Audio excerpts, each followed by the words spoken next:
name is Monica Randazzo. I am a co-director of the Youth Engagement in Arboriculture program with Chad Giblin.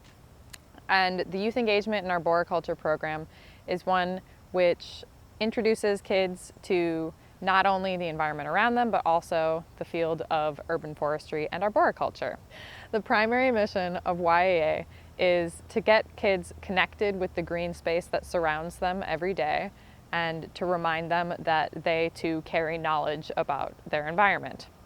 The secondary mission of YEA is to introduce kids to the fields of urban forestry and arboriculture and to show a variety of career paths that they can take through these fields if they're interested. We have a few different ways of trying to accomplish these goals. One is through movement-based learning. This includes the climbing that we do, so helping kids learn about different climbing systems, learn about how arborists use climbing systems to care for trees, and also providing them new and challenging opportunities to get themselves up into the canopy and really have the experience that they might as an arborist. Another approach that we take with our education is a community-based model of learning. So we have lots of volunteers, arborists from around the community come in and share their knowledge and share their experiences working in arboriculture.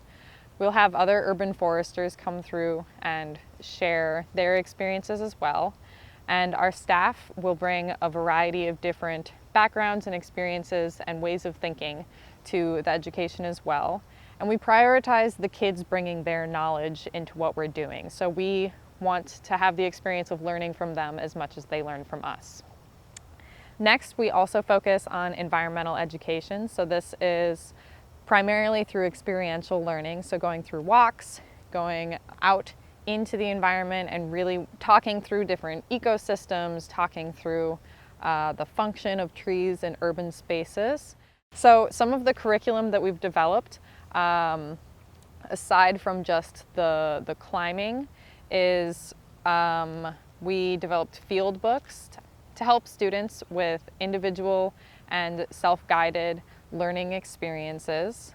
They can share these experiences with staff and volunteers as they like, but they can also navigate through the field books on their own with different scavenger hunt opportunities, different creative opportunities for drawing or map making, as well as some opportunities to connect more with staff and volunteers through interviews, learning about people's career experiences and learning about people's interests.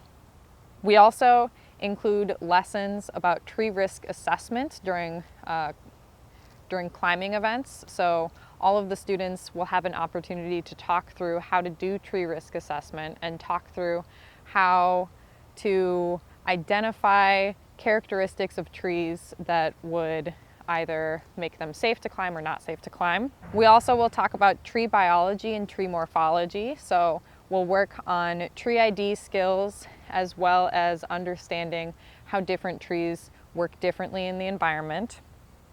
And then again, we'll talk about different ecosystems, urban ecosystems. So we'll talk about urban wildlife and how trees are interacting with the greater environment in urban spaces. This is a great opportunity for kids to bring their own knowledge and to share their experiences with the urban environment and what they've already picked up on either through school, through their daily life, from the people around them. And so it's cool. And one of the most important things about developing this curriculum is making sure that it remains adaptable to a different audience. So we work with youth from ages 5 up to 21. And so each event that we do, each classroom visit that we do is really different and needs to be designed to suit exactly who we're visiting. And not only does it need to be adaptable to different age groups, but each child has a different learning approach, each young adult has a different learning approach. And so it's important to remain flexible to what the needs of the group are. The YEA program, like many others, has encountered some challenges with COVID-19. So we have adapted our program to go primarily online. And we've been working to create a lot of online content through videos that are accessible to as large an audience as possible. So we have been developing TikTok videos, Instagram videos and content, as well as YouTube videos, and sharing this with as many of our partners as possible so that we can get them dispersed to different youth groups.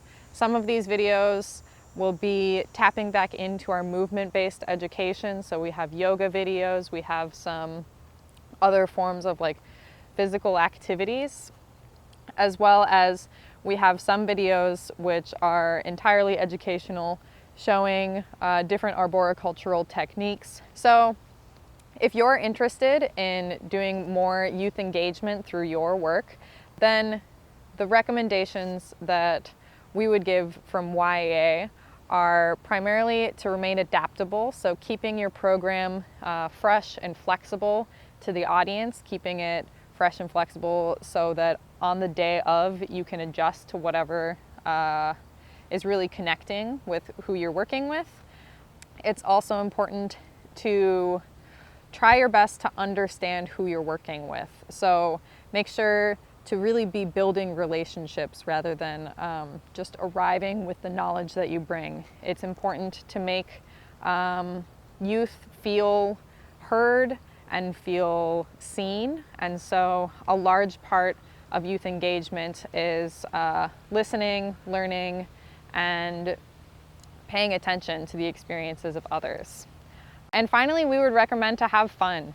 So being goofy, sort of opening up a little bit, trying to just maybe make jokes, move around, show whoever you're working with that it's okay to just have a good time. Learning through play is really valuable for all ages, but especially younger age groups. And if you can show who you're working with, the kids that you're working with, that you're having fun, then it's more likely that they'll have fun as well. Also, who wants to not have fun? We all want to have fun.